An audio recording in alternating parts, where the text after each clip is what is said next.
were renovating, life got a little crazy. I was finishing grad school. Andrea was working her job and doing some Etsy stuff on the side.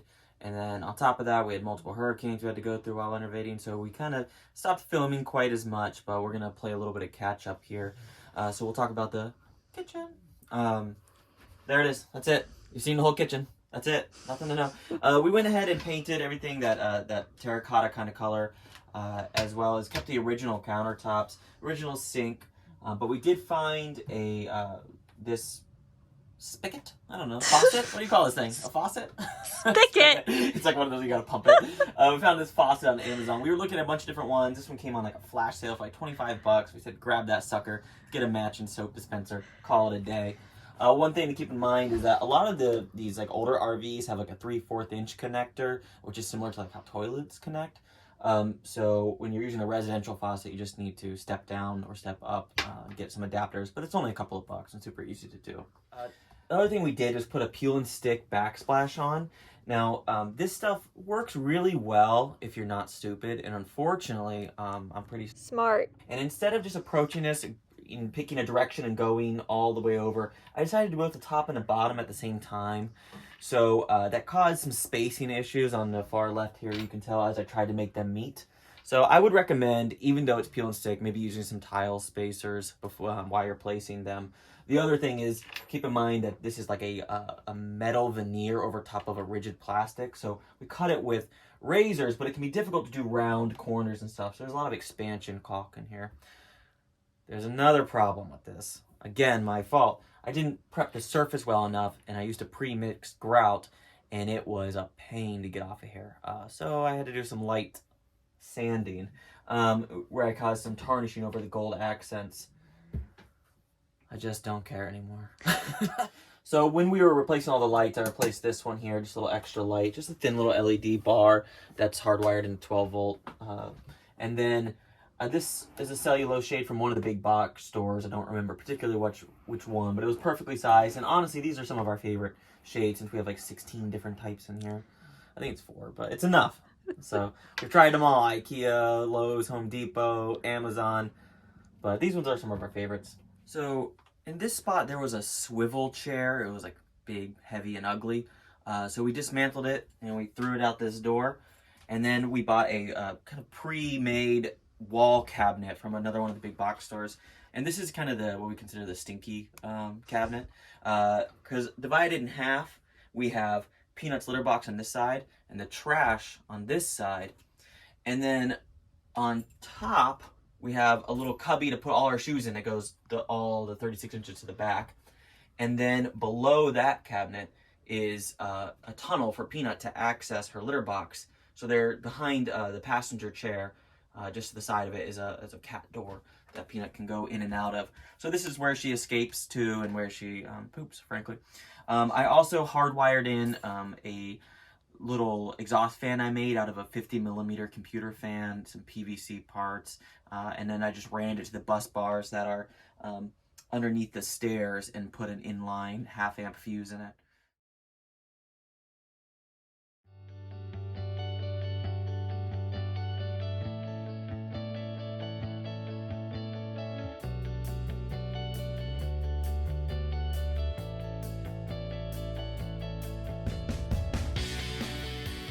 So this originally was a TV. It's an odd spot for a TV. There's no good way to watch it. You can't watch it from the couch.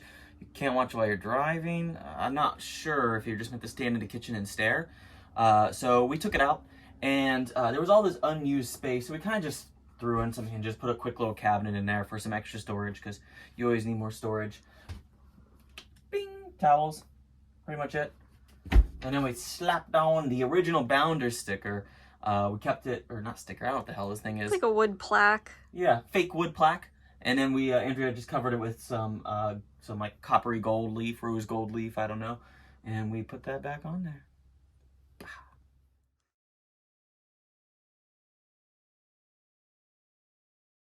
So the stairs were just done with the same vinyl flooring that we used throughout the RV.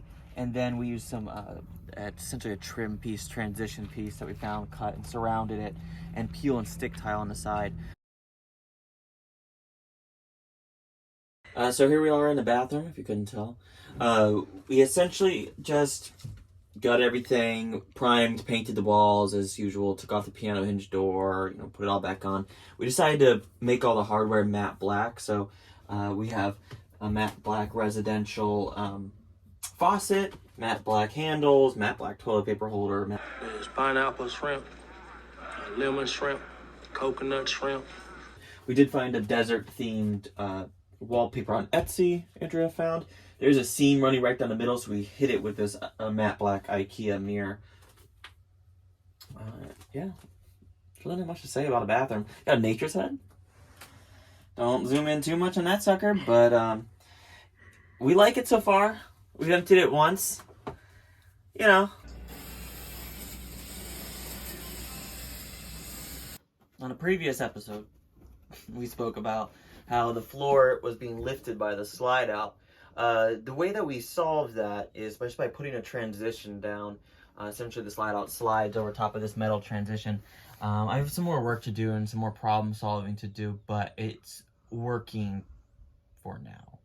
It's a little scary every time I bring a slide out and it's like, and then you're like, and everybody holds their breath. Finnegan panics. Peanut runs and hides, and then it comes in slowly. So, hey, don't zoom in on that. So this is a couch that we actually just got from IKEA. Originally, there was a pull-out couch turned into a bed. It was also heavy and ugly. So again, dismantled it, threw it out the door. It was initially almost 80 inches in length. This couch is just about 70, so it gave us approximately, it was like 9.25 inches to play with. So because of that, we ended up putting a little pull-out pantry in this area that I built. It's also kind of a work in progress, so don't look too closely. And then we also had 4.25 inches underneath the couch. So I built a little pull-out drawer. I can give you a preview. Can't go all the way. You never know what's in here. And but essentially, this goes all the way back to the wall. Finished. We kept a lot of the original stuff and essentially just primed and painted. We did have to do a little bit of finagling to make like a new back out of plywood for this, but all in all, it was pretty simple. We kept the original table, and initially our plan was to do a matte black, again, matte black, and do some gold foil accents. And then we kind of ran into some issues when we tried to first coat it with the matte polyurethane, which then made the gold look dull. So I also kind of damaged it a little bit. So our plan is to completely redo it from scratch. Just get a thick piece of plywood or something and just do it ourselves again. Andrea's mom was kind enough to upholster the original seating with new fabric. And so it kind of matches our theme. It looks great. And then really that's kind of it for the dinette. There's not a lot to talk about here.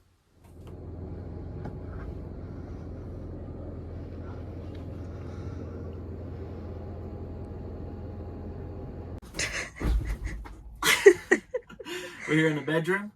The bedroom is the last thing we renovated. We saved it for last, partly because we were just so damn sick of painting. So we just closed it and said, we're not doing that. So we approached it kind of the same way we did everything else. Masked everything off, including the carpeted ceiling, and then primed and painted. We rushed it a little more than the other one, but it's done.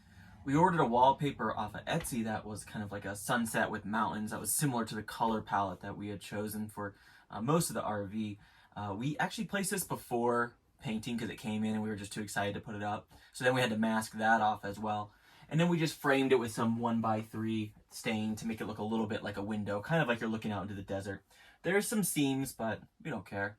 We also framed out the slide out in the same stain, and this is just like a 1x6, pretty simple to put in. Next, after painting, we started installing windows. We chose blackout curtains here, and they worked pretty dang well. So for lighting in the bedroom, we knew we wanted some sort of controllable LED, just to be able to have a different ambiance at the click of a button. So we went with the same LED strip that we used in the living room. So it's Bluetooth controlled, which is really nice because I can control the living room and the bedroom at the same time, or have them on separate things, turn one off, turn them both off, etc. There's music sync, but it's horrible. It's too much! It's too much! It doesn't work well at all. The other lighting here was this kind of sconce lighting. It was really antiquated. It looked like a damn oil lamp. It was embarrassing. So we ripped them suckers out, and when we were thinking about replacing them, Andrea found these magnetic, battery-powered, rechargeable little like wands that are kind of a very modern sconce that match the wood staining and kind of just went with the theme well.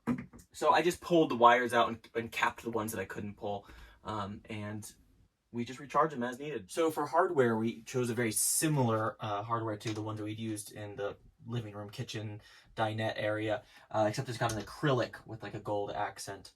For the inside of the closet, there's a false ceiling. I had to redo it because it kind of got destroyed in the process. So just used some plywood that I stained and then cut holes for the light. So we just have little click button lights in there. There's no reason to open it. It's packed in there.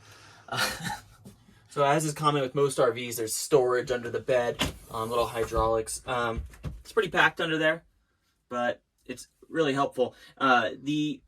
Only about half of it is usable space. The rest of it is taken up with the slide out mechanism, the actual motor and everything itself. Don't catch your fingers in this thing, it hurts.